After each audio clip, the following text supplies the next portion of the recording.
एक STM officer अपनी सहेली की शादी में जा रही थी। उसने आम लड़की की तरह कपड़े पहने हुए थे, ना कोई सरकारी गाड़ी, ना कोई सुरक्षा, बस एक आम लड़की की तरह मोटरसाइकिल चला रही थी। जब वो हसनाबाद शहर के पास पहुंची तो आगे एक पुलिस चेकपोस्ट दिखाई दिया। वहां 3-4 पुलिसकर्मी चेकपोस्ट के बाहर सड़क पर खड़े थे। उनके बीच में इंस्पेक्टर प्रोसेनजीत अपनी वर्दी में खड़ा था। उसने हाथ में लाठी उठाकर लड़की को रुकने का इशारा किया। लड़की ने मोटरसाइकिल सड़क से किनारे लगाई और खड़ी हो गई। इंस्पेक्टर ने सख्त आवाज में पूछा, कहां जा रही हो? लड़की ने बहुत शांत स्वर में जवाब दिया, एक सहेली की शादी है, वहीं जा रही हूं। इंस्पेक्टर प्रोसेनजीत ने उसे सिर से पांव तक देखा। वो 28 साल की एक खूबसूरत महिला थी। नाम था बरनाली सिंह।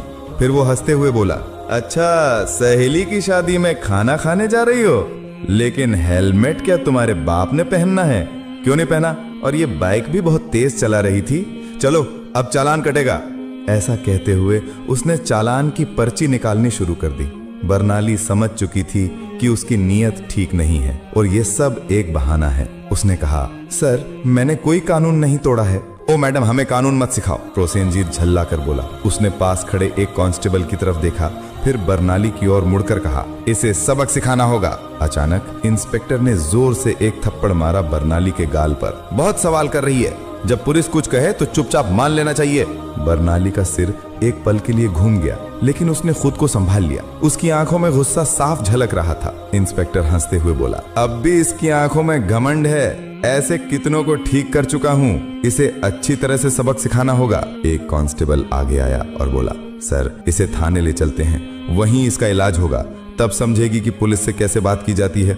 फिर एक और कांस्टेबल ने बरनाली का हाथ पकड़कर खींचते हुए कहा, चलो गाड़ी में बैठो। बरनाली ने झटके से अपना हाथ छुड़ाया और गुस्से में बोली, हाथ लगाने की कोशिश मत करना, वरना अंजाम अच्छा नहीं होगा। इंस्पेक्टर और भड़क गया। उसने एक और कांस्टेबल से कहा, देखो इसका घमंड। कांस्टेबल आगे बढ़ा, बरनाली का बाल पकड़कर उसे खींचने लगा। बरनाली दर्द से कराह उठी, फिर भी उसने अब तक अपनी असली पहचान नहीं बताई थी। वो देखना चाहती थी कि ये लोग कितनी नीचता तक जा सकते हैं। इसी बीच एक पुलिसकर्मी ने गुस्से में उसकी बाइक पर लाठी मार दी और ऊंची आवाज में बोला, बड़ी आई साधु बनने वाली, अब तुझे खिलौना बना के खेलेंगे।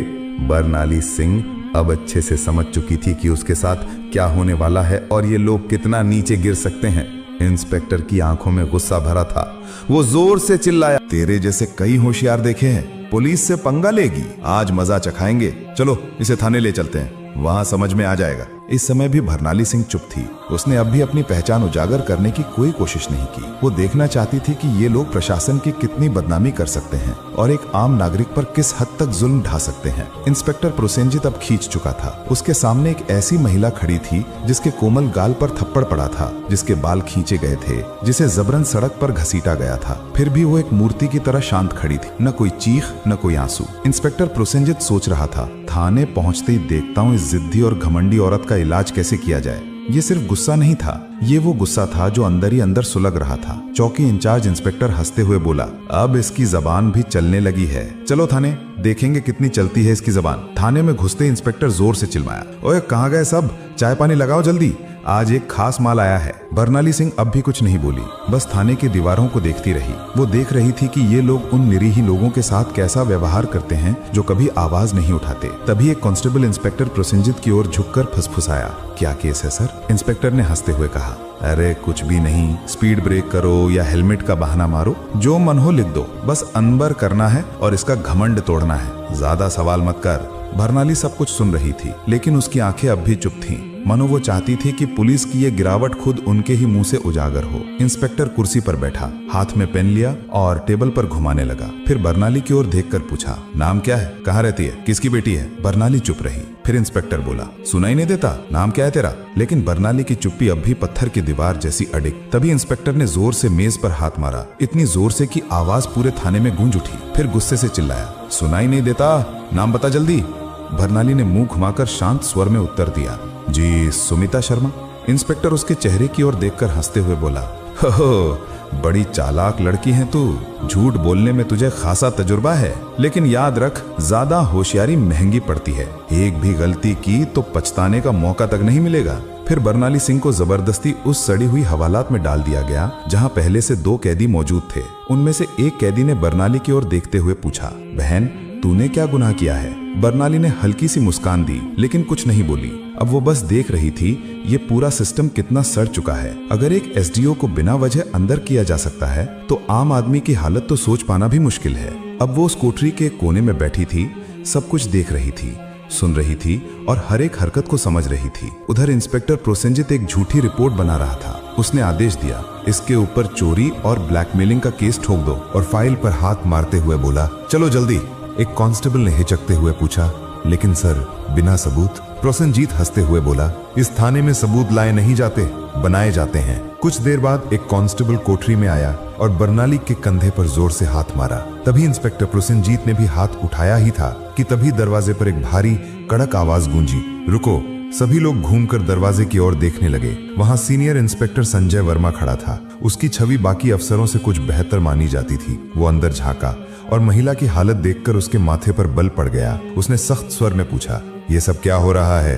प्रोसेनजीत हंसते हुए बोला, कुछ नहीं सर, एक सड़क की औरत ज्यादा अकड़ दिखा रही थी, सबक सिखा रहा हूँ। संजय ने बरनाली को ध्यान से देखा। उसका व्यवहार किसी आम महिला जैसा नहीं लग रहा था। उसने पूछा, इसका अपराध क्या है? प्रोसेनजीत थोड़ा घबरा गया और बोला, अब सर चेकिंग में बदतमीजी कर रही थी। अब संजय को शक होने लगा। उसने बरनाली से सीधे पूछा, तुम्हारा नाम क्या है?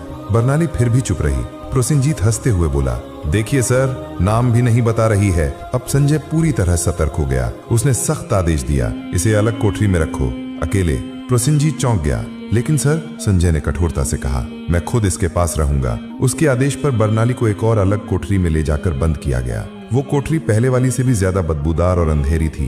बरनाली ने चारों ओर नजर दौड़ाई। एक कोने में एक टूटी हुई मेज पड़ी थी और पास ही एक जंग लगी लोहे की छड़। अब वो इस सड़े गले सिस्टम का असली चेहरा और भी करीब से देख रही थी। हर एक पल उसकी आंखें ये समझ रही थीं, कानून अब सिर्फ फाइलों तक सीमित रह गया है। इसी बीच एक कांस्टेबल दौड़ते हुए आया और बोला, सर बाहर एक बड़ी गाड़ी खड़ी है। प्रोसेनजीत चौंक गया, पूछा, कौन सी गाड़ी? कांस्टेबल घबराते हुए बोला, सर सरकारी गाड़ी। प्रोसेनजीत तुरंत बाहर गया। गाड़ी के अंदर झांकते ही उसके होश उड़ गए। वो भागकर वापस आया और धीमी आवाज में बोला, सर। प्रोसेनजीत झुंझलाकर बोला, क्या हुआ? कौन आया है? कांस्टेबल कांपते हुए बोला, सर कमिश्नर साहब आए हैं। प्रोसेनजीत का चेहरा फक पड़ गया। सीनियर इंस्पेक्टर संजय वर्मा भी सतर्क हो गया। अब मामला सीधे ऊपर तक पहुंच चुका था। कमिश्नर साहब थाने में दाखिल हुए। उनकी आंखों में गुस्सा साफ झलक रहा था। उन्होंने प्रोसेनजीत की ओर देखकर सख्त स्वर में पूछा, इंस्पेक्टर प्रोसेनजीत, ये क्या तमाशा चल रहा है यहाँ? प्रोसेनजीत घबरा गया और बोला, कुछ नहीं सर, एक छोटा सा केस है बस। कमिश्नर साहब ने टेबल से फाइल उठाई और ध्यान से पढ़ने लगे। उनके माथे पर शिकन आ गई। फिर वो कोठरी की तरफ झांके और बोले, ये कौन है? प्रोसेनजीत तुरंत बोला, सर इस महिला पर 420 और धोखाधड़ी का केस है। कमिश्नर ने सीधा सवाल किया, तुम्हारे पास सबूत है? फिर दोबारा बोले, कोई भी सबूत है तुम्हारे पास? अब प्रोसेनजीत पूरी तरह फंस चुका था। कमिश्नर साहब ने सीधे महिला की ओर देखा और पूछा, तुम्हारा नाम क्या है? और तभी पहली बार बरमाली सिंह ने हल्की सी मुस्कान दी और कहा, एसडीओ बरनाली सिंह। थाने में एकदम सन्नाटा छा गया। हर चेहरा पीला पड़ गया। प्रोसेनजीत के हाथ पांव कांपने लगे। बाकी सभी कांस्टेबल हैरान होकर एक दूसरे की ओर देखने लगे। प्रोसेनजीत के पैरों तले जमीन खिसक गई। जिस महिला को वो एक मामूली अपराधी समझ रहा था, वो थी वही अधिकारी जो पूरे जिले की प्रशासनिक व्यवस्था संभालती थी। वो कोई आम औरत नहीं थी, वो थी स्वयं एसडीओ बरनाली सिंह। जिस महिला को सड़क पर घसीटा गया था, जिसके बाल खींचे गए थे, जिसे थप्पड़ मारा गया था, जब ये सच्चाई सबके सामने आई, पूरे थाने में हड़कंप मच गया। सभी कांस्टेबल स्तब्ध हो गए। कमिश्नर साहब ने तेज गुस्से से भरी नजर से इंस्पेक्टर प्रोसेनजीत की ओर देखा और गरजते हुए बोले, प्रोसेनजीत, तुझ में इतनी हिम्मत आई कैसे कि तू एक सीनियर ऑफिसर पर झूठा आरोप लगाने की जुर्रत कर बैठा? प्रोसेनजीत कुछ बोलने की कोशिश कर ही रहा था कि तभी पास में खड़े सीनियर इंस्पेक्टर संजय वर्मा जोर से बोले, सर मैंने पहले ही कहा था कि यहाँ कुछ ना कुछ गड़बड़ है। अब प्रोसेनजीत पूरी तरह अकेला पड़ चुका था। तभी पहली बार बरनाली सिंह ने अपनी शांत लेकिन दृढ़ आवाज में सीधा फैसला सुना दिया, प्रोसेनजीत, अब तेरी नौकरी गई, तेरा सस्पेंशन पक्का और तेरे खिलाफ अब केस भी चलेगा। ये सुनते ही प्रोसेनजीत का चेहरा जैसे सफेद पड़ गया, सांस अटकने लगी। बाकी पुलिसकर्मी भी उससे नजरें चुराने लगे। संजय वर्मा ने तुरंत आदेश दिया, हवलदार साहब इसे पकड़ो और लॉकअप में डालो। लेकिन तभी प्रोसेनजीत ने अपनी जेब से एक मुड़ा हुआ कागज निकाला और मुस्कुराते हुए बोला, रुको मैडम, ये पहले देख लो, फिर जो करना हो कर लेना। उसने कागज आगे बढ़ाया। कमिश्नर और बर्नाली दोनों की नजरें एक साथ उसकी ओर गईं। प्रोसेनजीत बोला, ये लो मेरा ट्रांसफर ऑर्डर। 3 दिन पहले ही मेरा तबादला हो चुका है। अब चाहे तुम जितना भी गुस्सा करो, मुझे नौकरी से नहीं निकाल सकती। पूरे थाने में फिर एक बार सन्नाटा छा गया। बर्नाली ने वो कागज हाथ में लिया और ध्यान से पढ़ा। कमिश्नर ने संजय वर्मा की ओर तीखी नजर डालते हुए कहा, जाओ देखो ये कागज असली है या सिर्फ दिखावा। संजय ने कंप्यूटर रिकॉर्ड खंगाला और फिर सिर उठाकर बोला, सर ये असली है, लेकिन अब तक इसने नए इंस्पेक्टर को चार्ज नहीं सौंपा है। यानी अभी तक यहाँ का आधिकारिक इंस्पेक्टर यही है और सारे कुकर्म इसी के कार्यकाल में हुए हैं। अब इसे कोई नहीं बचा सकता। बर्नाली सिंह ने प्रोसेनजीत की आंखों में आंखें डालकर कहा, अब तेरा नया ठिकाना वहीं होगा जहां तू दूसरों को डाला करता था। कमिश्नर ने भी सिर हिलाकर उसकी बात पर अपनी मुहर लगा दी। जैसे ही 2 कांस्टेबल उसे पकड़ने आगे बढ़े, प्रोसेनजीत फिर से चाल चल गया और जोर से बोला, रुको मैडम, मैं अकेला नहीं हूँ। क्या आपको लगता है कि सारा दोष सिर्फ मेरा है? फिर वो थाने के बाकी पुलिस वालों की ओर इशारा करते हुए बोला, ये सब मेरे साथ थे, ऊपर तक सब शामिल है। इतना कहते ही कुछ पुलिसकर्मियों के चेहरों का रंग उड़ गया। सीनियर इंस्पेक्टर संजय वर्मा हालात को भांपकर एक एक करके सभी की ओर शक की नजरों से देखने लगे। बर्नाली सिंह ने शांत लेकिन दृढ़ स्वर में कमिश्नर की ओर देखते हुए कहा, अब इस पूरे थाने को साफ करना होगा, कोई नहीं बचेगा। कमिश्नर ने भी सिर हिलाते हुए कहा, जो हुक्म मैडम, अब एक एक करके सबका हिसाब लिया जाएगा।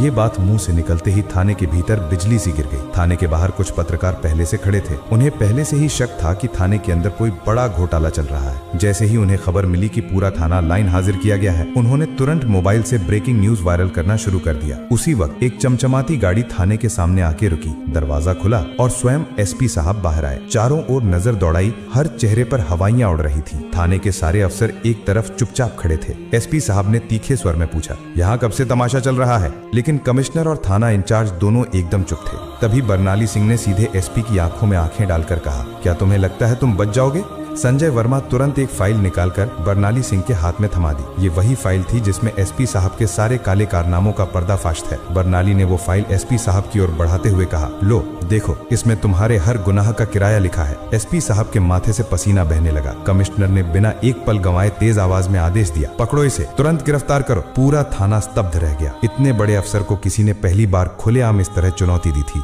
एसपी की गिरफ्तारी के साथ ही पूरे जिले में तूफान आ गया। मामला दिल्ली तक पहुंच गया। मुख्यमंत्री तक खबर पहुंच चुकी थी और वहां से सीधे आदेश आया कि जिले में जितने भी अफसर मिलकर गड़बड़ कर रहे थे, सबको गिरफ्तार करो। अगले 2 ही दिनों में पूरे जिले से 40 से ज्यादा पुलिस अफसर, 10 से ज्यादा बड़े अधिकारी और कुछ राजनीतिक नेता भी गिरफ्तार कर लिए गए। हसनाबाद जिले की हवा ही बदल गई। अब चारों तरफ सिर्फ एक ही नाम था, एसडीओ बर्नाली सिंह। उनकी ईमानदारी और साहस की चर्चा हर जुबान पे थी। वो महिला जिसने पूरे सड़े गले सिस्टम को हिलाकर रख दिया था। अब प्रशासन में एक नई गति, एक नई सोच और सबसे अहम एक नया डर आ गया था। अब कोई भी ये नहीं कह सकता था मुझे कुछ नहीं होगा।